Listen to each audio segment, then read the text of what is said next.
Take two sports. Third time's the charm. We're back. Again. Sixers got their asses kicked by the Heat. Sort of seemed like the Heat took a lead in it. Doc was doing... Send Doc Rivers down the river. Doc was doing... Just sitting there. an excellent impression of... Urban Meyer. He looked like like the boxing trainer when their fighters getting their ass beat and they're just sitting there with their hands on their knees just staring down. That's about throwing the towel in. Yeah, that was Doc fourth quarter. So James Harden, Trey sent snapshot. I think they had it showing there. James Harden by half, 11 points in the first half, 4 for 7 shooting. Second half, he took 2 shots from 3 and had 0 points. So, hot take time. Let's go. I'll give it to Greg first. I don't care if it was Ballsack Sports that reported this. They said Kyrie told James Harden to his face he's done. And then after what I've seen, quite frankly, I think I'm going to have to agree. He just doesn't seem as explosive as James Harden in Houston. Or he played 43 minutes tonight. Oh, who knew? Fuck. Who knew? 43, it looks even worse now. 2 shots in the second half. Oh my God. He was out there practically the whole ball game and got up as many shots as I do running on pickup game. He was out there running, but I mean 9 assists, but come on. He's done. I think he'll probably start from this point on. He'll probably be a cool 18 to 21 points per game score, probably a cool 8 assists. But the explosiveness is just not there. He's not getting the lift on his jump shots. The ball, is barely getting over the rim. It's times where I look at the shot and I'll be like, it's gonna go in, but barely went in. It just barely missed hitting front rim. I don't know how you lose arc on your shot. I guess this is how it happens, huh? It's a mix of things that go into the shot. Because what you're saying is right. It doesn't go as high as it. It's like a Dwight Howard 3. It's a straightaway. Yeah. So, and it's not way off. You're not going to airball it, yeah. But it's not a swish, and that's what Harden used to be. And then it's just he looks old. Yeah. That's the only way you can really put it. He looks old. Speaking of old, Doc Rivers, old ass, over glorified. I don't even think you can. I don't think you can fire Doc. A lot of people are gonna call for it, but it's gonna put the organization in disarray. You just listen. All you gotta do, you just. No, you don't take him behind the woodshed, man. You wouldn't do that to your grandparents. You just send him to the nursery home. He could run the little recreation. Oh, you send him to the G League? Oh, I'm sending him to the I'm sending him to the nursery home, nigga. I'm sending him. Fuck Guangdong, bro. He don't need to be coaching professionals no more, bro. Big 3. You know what I'm saying? He about to be. He about to be coaching my grandpa Freddie, and drop him off at the seniors. Just put him in some seniors league somewhere. Maybe a wheelchair league somewhere, Throw him on the bus. He don't need to be coaching professional basketball no more, man. Now, I don't want to do the whole narrative. I don't want to do the whole narrative thing, but James Harden, it might be time to just I don't know. They swore we lost this trade. Ben Simmons, they swore we lost the trade. I still have my reservations, but I like the role players you guys got. I never said that. I said the ones that lost the trade were the Rockets, but yeah, I don't even know if they. I don't even know if they lost at this point. The Rockets. I'm gonna just go off. I have my questions about Ben Simmons, and we already talked about that in the last video. Yeah. But I'll just say this, man. It's just. It's sad, Joel Embiid, went out there hurt and for no reason essentially because they had no chance of winning this series. As a matter of fact, it's just maybe Joel Embiid gets his cool points, for going out there and playing in the face mask, and now he could be on the pictures with Kobe and LeBron, and he went out there for some cool points, James Harden. I don't know. It's just I will say this. I'll say this. Tyrese Maxey proved himself this series because he balled out all series. Shout out Tyrese Maxey. It's time to start looking at him as your number 2 option. He's only gonna keep getting better. I think he's already not all time, obviously not better than James Harden. James Harden's an MVP caliber player at his prime, and James Harden still maybe possibly could have some remnants of that left. But I think it's time. I think it's official. I think it's time you look at Tyrese Maxey and say, okay, number 2 option. You're a focal point of this team. Mm-hmm. I need you to be, I think you remember young Kobe? Yeah.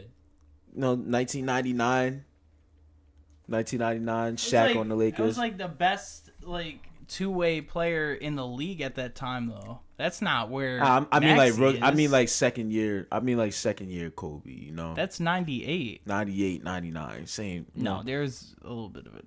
Well, when did Kobe start popping off? Was it his 4th year? I mean, he was an all-star at what? He was an all-star. 18? He's an all-star. No, he won a dunk contest at 18. Oh. Well, no, he wasn't all-star 19 either. That was 98. They still had Nick Van Exel. He had the all-star game with Jordan. He had to have been in the all-star Jordan game had an all-star. 98. He had an all-star game with what 2001 with Jordan. He had one when Jordan was still in the Bulls. He did. He absolutely did. In the locker room 99. talking about Kobe trying to go 98. It was 98. So it was 98. Yeah. All right. So that's why I'm only saying that because it's he won the championship, I think, in 2000. Well, I wasn't even comparing him to Kobe. I don't even know why I got into that, but it's just you need him to be that, to take that role. I'm not saying he's as good as Kobe was back in that day, but even if he is or if he isn't, I just mean it's time for him to officially be that role. It's evident that it's not going to be James Harden. James Harden could just be your point guard. Yeah, make him James the Harden star. Yeah, he's obviously NBA starting point guard caliber still. Obviously, right. It's not like I'm saying bench Harden. He don't need to touch the floor no more. It's just he's just not the James Harden. Yeah, it's just not. I think the 76ers made this trade expecting James Harden to be close to the last year in Houston. Yeah. Rockets, James Harden, and I think it's evident that that's not what it's gonna be. Cool. He played with Chris Paul a little bit. He had some experience playing point guard. You just go out there and have him be a point guard. And if he pops out with a nice 40-point game every once in a while, all right, great. Did you just say you can have James Harden as a Chris Paul?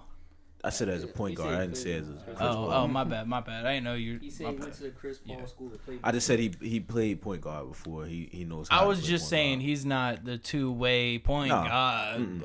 Not at all. But you don't need him to be. You just need to stop having him look lost in the offense, and then having another game where he has to try to where he's trying to be the focal point, because it's clear that he can't do that. It's cringe. Tay. Yeah, where I'm at with Harden is that I think part of it might still be the hamstring. He just needs a good off season. He needs to lose some weight. That's fucked up. He's playing. I'm about to say his play style is heavy. Before, when he was younger, obviously he could still be able to be productive. That quickness, body size, because he was quicker, obviously, because he was younger. Now, when you're realizing that the league's only going to get younger, hamstring tightening up on you. I'm about to say then defenses are going to just help. I can't get off. Defenses are still going to be able to stay in front of him. And then before, when he, quote unquote, created the step back three, now everybody knows the footwork to that, and now how to, the footwork to defend that as well.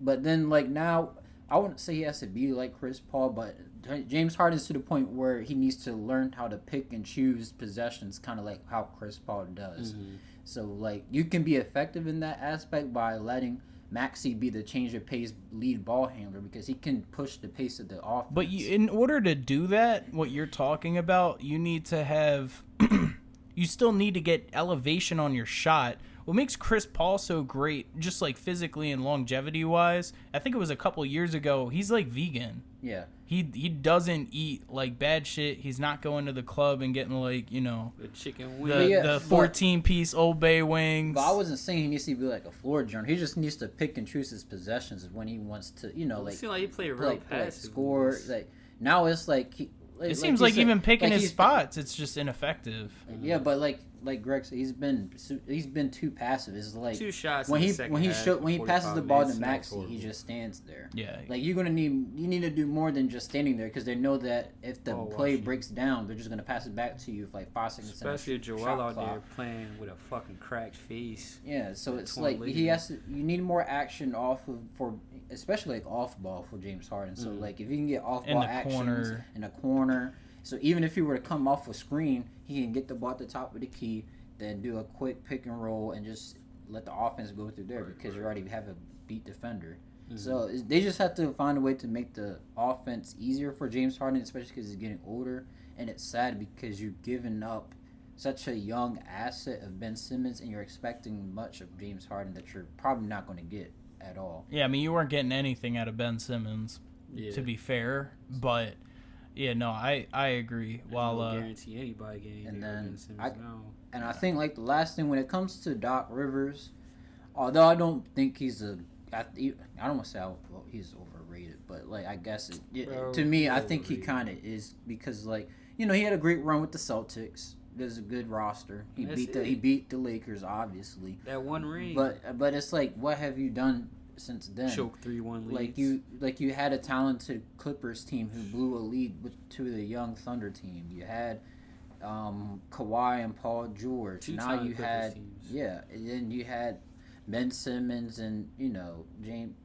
Dude, Doc might have one of the most overrated like coaching careers or accomplishments ever. And it's almost completely player-led. You give me another coach that has had the plethora of talent as Doc Rivers and continuously came up short. Yeah. And I think even that Celtics team's disappointing when we look back on it. One championship with 3 superstars and Rajon Rondo. Come on. Like every team I think folded, like messed up when they could have had opportunity to run at Tyronn Lue, who was the assistant coach over at Los Angeles Clippers. Because now when you're looking at the coaching landscape, when you're in a win now situation like Philadelphia, what known commodity of a coach is going to help you get pushed over the hump? I mean, it's hilarious because they had Monty Williams, right? Yeah. And Monty in Phoenix looks like the best coach in basketball. So I don't know for some reason we were talking about it earlier off the air, but for as well run as it seems the Eagles are, the Sixers just cannot get it right. I don't know if it's front office. I don't know if it's coaching. I don't know if it's development of their players. Like Matisse Thybulle, who we all thought could just be a decent 3-and-D wing. He's literally just Andre Roberson without Rachel Demetta. That's literally what he is. Like he can't shoot. Andre Roberson couldn't shoot. Only thing Matisse Thybulle can do better than Andre Roberson is shoot free throws. Yeah.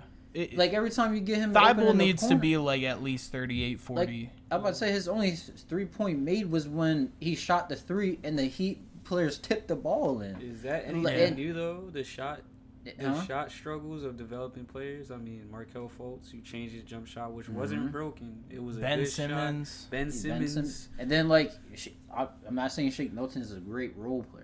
But like there was a time like 2 years ago, he looked like he could be a decent six man. And now it's like what are you getting me? And then like they have prospects like I think Paul Reed could be a decent backup 4, 5, whatever like that.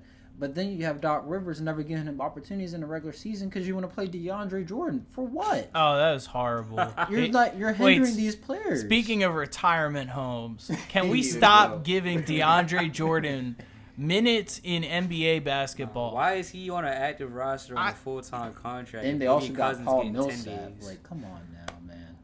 Yeah, like I'd rather have Boogie Cousins than DeMarcus any day of the week. At this point, he literally just goes out there and is like a statue. I wanted to touch on this real quick. One of the things that I like in my personal life I've been learning to do is to try to like have a more positive outlook on shit, So as much as we talking about the 76ers destruction, and we were talking about this a little bit off air earlier too, Jimmy Butler and the Miami Heat just went out there and played an outstanding series. Yeah. Jimmy Butler is looking like looking like. I mean, I think he's already. I would consider him a superstar already. But did he make the top 75? No. We might have to revisit that in a year or two. Not yet, but yeah, eventually. In a year or two, definitely. we might have to. I mean, with this eventually. resume and the fact that he keeps having, playoff success and he's never like been bad and he's never had a bad. I can't think of a playoff series where he was bad. He's one of the few like superstars that into the playoffs consistently elevates his game. He has a flawless playoff record. Like, I mean, all of the things that every team that he's been on has made the playoff. Like, has made the playoffs. Like, he took the Timberwolves to their first playoff since Kevin Garnett, And now they lost in 5, but Jimmy Butler had a hell of a series, and he was out there guarding prime James Harden, Fighting Cat in practice. He took Karl Anthony Towns to the playoffs. He should be Hall of Fame off of that already.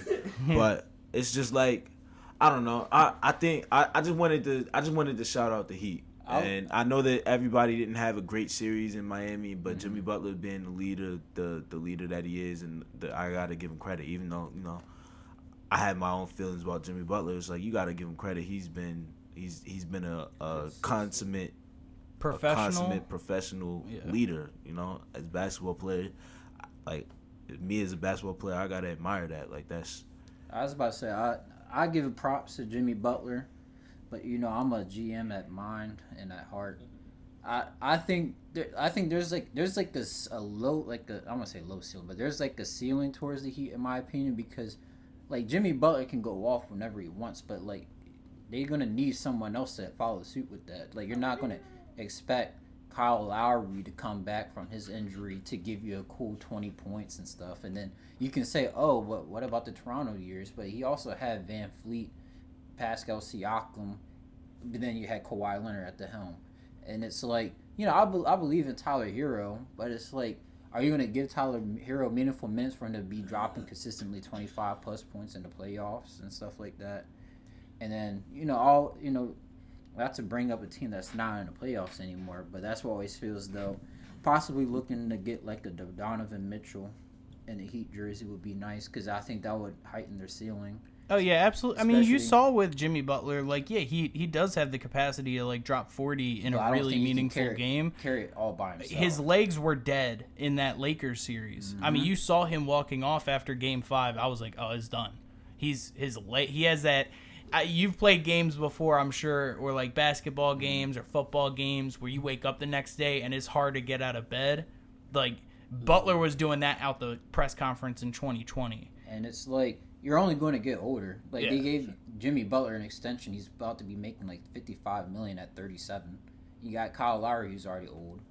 So they mismanaged the and then now Duncan you got a situation. Exactly. You're paying Duncan Robinson like $20 million just to sit on the bench. And I don't know if that's a scheme thing, a coaching thing, or what that is. It's the Joe Harris tax. He does something that's really that puts a ton of pressure on the defense. If you watch him when he's out there, he needs to be guarded super closely because he's almost automatic from 3. Yeah, it's just a defensive liability. That's like the main thing. And then it's like now you got to be paying Tyler Hero $25 million soon. So now it's like, now if you're paying him that much, it's not that you're gonna just have $45 million sitting on the bench between two players. Like you're gonna need someone to take that scoring. Tyler Hero to help the transition to the starting lineup sooner or later. He needs to. I mean, he has to. You move Jimmy to the 3. You move Jimmy to the 3. You have Tyler Hero. As a matter of fact, who the fuck is this Strauss guy that's starting for Miami? He's a glue guy. He's just a good glue guy. Okay. He can defend. Because I'm like, why the hell is he starting over Tyler Hero? Honestly, I mean, outside of the fact that 6 man, you need to scoring off the bench, and I guess defensive liability, but true. All right, well, I guess last thing before we end this one, do you guys see the Heat making the finals, or do you think they're gonna get stomped out by the Celtics or Bucks? Because I think me and Greg are on the same page. I think we know what's coming out of the East.